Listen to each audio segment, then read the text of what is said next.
पूरे गोदी मीडिया कोस रहा था, गाली बक रहा था, मोदी जी गाली बक रहा था। अब मोदी जी दोस्ती क्यों कर रहा है?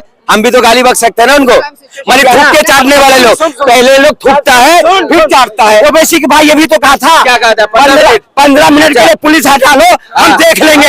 जो कि देखा ना 5 मिनट के अंदर में बरेली के अंदर चप्पल छोड़ के भागते नजर। झूठ बोल रहा है, ये झूठ बोल रहा है। असाबुद्दीन ओवैसी ने नहीं बोला था, असाबुद्दीन ओवैसी ने नहीं बोला था, उनके भाई ने बोला था, उनका भाई ने बोला था। अरे सुन तो ले, उनका भाई ने बोला था 15 मिनट के पुलिस हटा दो। किसी मुसलमान आके ऑन कैमरा में बोला नहीं था जी असाबुद्दीन ओवैसी के भाई ने अच्छी बात बोला, सबने विरोध करा था। ठीक है, जो टी राजा थे उनने भी तो बोला था, गाली बक के बोला था। वो भूल क्यों जाते हो? क्यों भूल जाते हो? क्यों भूल जाते हो? आज टी राजा बोले, चाहे सिद्धार्थ मैया बोले, चाहे पप्पू खान बोले, तभी तो हिंदुस्तान के सनातनी 120 करोड़ लात मार के भगा दिया। आज नाली में लेटा हुआ, अब तुम रहे हो, तभी तो करें। कांग्रेस की माथा का सिंदूर अगर है तो देश का मुसलमान है। अच्छा, और सुने भाई, और पाकिस्तान है, और चमचे यहाँ परेशान है। देखो चमचा, सुनो ये देखो चमचा मैं हूँ ना, ये है। अभी मैं आपको सबूत दिखा देता हूँ। मैं ऑन कैमरे में कह रहा हूँ कांग्रेस मुर्दाबाद, तुम बोलो बीजेपी बोलेंगे हम जी बीजेपी मुर्दाबाद, बीजेपी जिंदाबाद। भारत माता, चमचा कौन है? तुम भारत माता चमचा कौन है? चमचा कौन है? चमचा ऐसा ऐसा फुदक रहा लग रहा का इनका जो दहेज में अम्मा जो है ना, अम्मा दहेज में लाया भारत। ये भारत सबका है, ये भारत सबका है। हिंदुस्तान जिंदाबाद, भारतीय एकता जिंदाबाद। ठीक है, भारतीय देखो मैडम, आप मुझे राम राम बोल दोगे ना, मैं आपको राम राम बोल दूंगा। अगर मुझे आप नमस्ते बोलोगे ना, मैं नमस्ते नहीं बोलूंगा आपको। क्यों नहीं बोलता पता है? नमस्ते का मतलब ये हुआ मैं तुम्हारा आगे झुकता हूँ। राम राम मैं बोल दूंगा आपको, ये इनको बोलिए राम राम बोलने के लिए मैं बोलूंगा, मगर नमस्ते बोलेगा तो नहीं बोलूंगा। मैं झुकता हूँ तो अल्लाह के आगे झुकता हूँ। ये तो ये इनका नारा है, इनका नारा है। मैं तो भारतीय एकता जिंदाबाद बोल रहा हूँ। पहले हमारा भारत का नाम था यही, भारतीय एकता जिंदाबाद, हिंदुस्तान जिंदाबाद, जय हिंद। भारत जिंदाबाद भी तो बोल सकते हो। क्यों बोले? क्यों बोले? क्यों बोले? मेरी मर्जी है। अरे मेरी मर्जी है ना, इसको भारत से लेना देना क्या है? भारत के बदले में सब पाकिस्तान तो मिल गया।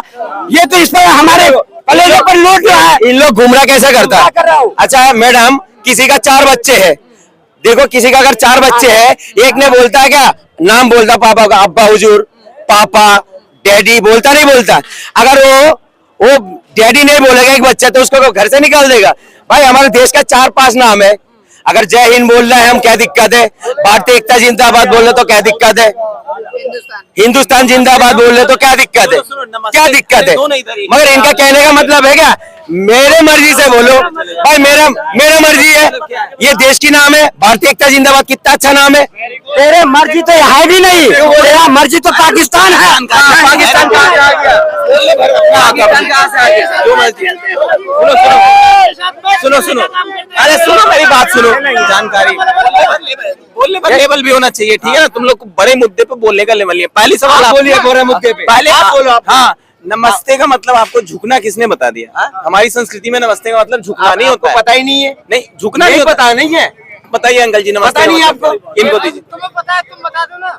आपको पता होता तो बोलते ना। झुकना नहीं होता है नमस्ते का। नमस्ते का मतलब एक दूसरे का सम्मान करना होता है मेरे भाई, और कोई बात नहीं है।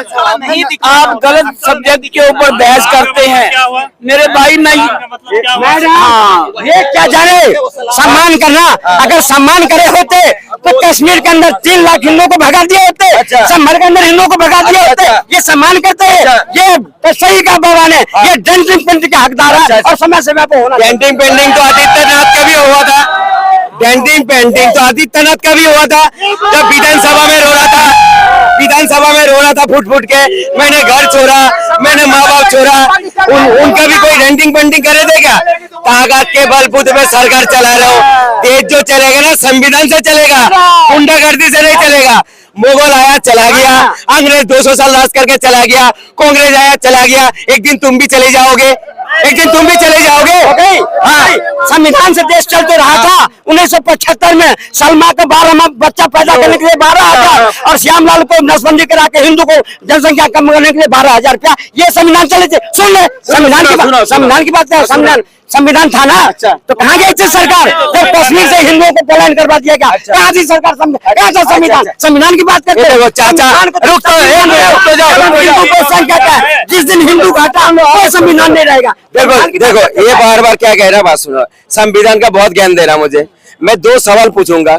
संविधान में पन्ना कितना होता है और संविधान लिखा किसने, बताना जरा, बताना। वो जब तेरे पप्पू को पता नहीं जो 252 पत्ते होते हैं, मैं बता- हमसे पूछ रहा तू। कहा ना उसने अनुराग ठाकुर ने संविधान लेके तो घूमते हो। संविधान में देखो मुद्दा घूरा मैंने पूछा हूँ संविधान में पन्ना कितना होता है बता दो, और संविधान लिखा किसने? इनको पता नहीं है संविधान का ज्ञान पहला। संविधान में पन्ना होता 251 पन्ना, और संविधान जिसने लिखा उनका नाम है प्रेम बिहारी राय, ज्यादा नाम है, गूगल करो। तुम हमें ज्ञान मत दो। तुम जो है ना पढ़ के आते हो, बीजेपी जो पढ़ा के भेजते है ना वही भेजते हो। ऐसा क्या करता है, सुबह सुबह उठता है, सुबह सुबह मोदी जी का एक जूता रखा रहता है, सुबह सुबह चाट के आता है और ये आगे बोलता है। ठीक है, तू 55 साल कांग्रेस के चप्पल चाट चाट करके रहा, अब ये चप्पल नहीं मिला चाटने को तो यहाँ मोदी को आकर बोलेगा अभी चप्पल चाटना पड़ेगा। तुम्हारा बाप दादा ने किसको वोट देते थे? तुम किसको वोट देते थे? बोलो बोलो बोलो। हमारे सुन बोलो, हमारे बाप दादा ने जो गलती करा तो क्या हम भी गलती करेंगे? पर तुम्हारा बाप दादा ने गलती करके कांग्रेस को ला, तुम भी वही गलती करे। जिस देश के दीमक की तरह हो और जिस देश को खा रहे हो, जिस दीमक के तरह इस देश को चाट रहे हो, अब नहीं चलेगी। अब देश के 120 करोड़ सनातनी जाग चुका है, अब तुम लोग तैयार हो डेंटिंग करने के लिए। ये इधर तो देखो, भाई ने अभी बोला है जो कश्मीर से हिंदू भाइयों को भगा दिया, ठीक है, हिंदू भाई को भगा, बहुत गलत हुआ है। आप खुद कहते हो बीजेपी सरकार डबल इंजन की सरकार, ठीक है, हिंदूवादी सरकार। आपने कितनी कश्मीरी पंडितों को लाके बैठा है कश्मीर में? एक को भी बैठा है आपने? नहीं बैठा है ना, फिर आप क्यों बोलते हो? अगर ये बोलता है, अभी बोल के गया जो हिंदू भाई के साथ गलत हो रहा, हाँ मैं 40 करोड़ और तुम 110 करोड़, तो 40 करोड़ से डरा रहे हो तुम? कह रहे तुम्हारा जमीन छीन लेगा, तुम्हारा बेटी छीन लेगा, तुम्हारा माटी छीन लेगा, तुम्हारा रोटी छीन लेगा। ये मोदी जी बोलता है, मोदी जी बोलता है। अरे मेरे भाई तुम लोग क्यों झगड़ा कर रहे हो यार? ना झगड़ा करो, ना बहस करो। मैं तो एक ही बात कहूंगा, मत झगड़ा करो। पुष्पा झुकेगा नहीं साला। प्यार से रहो, प्यार से रहो, प्यार से रहो। ये कौन सी वाली बात हो गया? बताओ तो सही, झुकेगा नहीं है? झुक तो गया, अमेरिका के जाके झुक जाता है, चाइना के आगे झुक जाता है, अफगानिस्तान में जाके झुक जाता है। सही बता के गया चाचा, हर जगह में झुक जाता जाके। कौन झुकता मैं नाम बताऊंगा तो विवाद हो जाएगा। आप बार बार जो आप हमारे देश में, मैडम देखिए ये सब मुद्दा नहीं है, महंगाई का मुद्दा है, शिक्षा का मुद्दा है, ठीक है, क्यों नहीं बोलता सरकार? इसमें बात क्यों नहीं करता? बात करना चाहिए। आप क्या, जहां पर भी चुनाव होता है ये रोहिंग्या घुस जाते हैं माहौल खराब करने के लिए। अभी दिल्ली के चुनाव हो रहे थे, कह रहा था रोहिंग्या घुस रहा है, रोहिंग्या घुस रहा है। भाई रोहिंग्या का वोट कैसे ले लिया आपने? आप चला गया कहां पर? बिहार। आप अगर बिहार में अगर अच्छा काम करते अब तो आपको 10-10 हजार रुपए बांटने की क्या जरूरत पड़ता? आपने तो दिल्ली में भी वादा करे थे, 13 मैनिफेस्टो लाया दिल्ली सरकार जब बने थे, एक में भी बात नहीं कर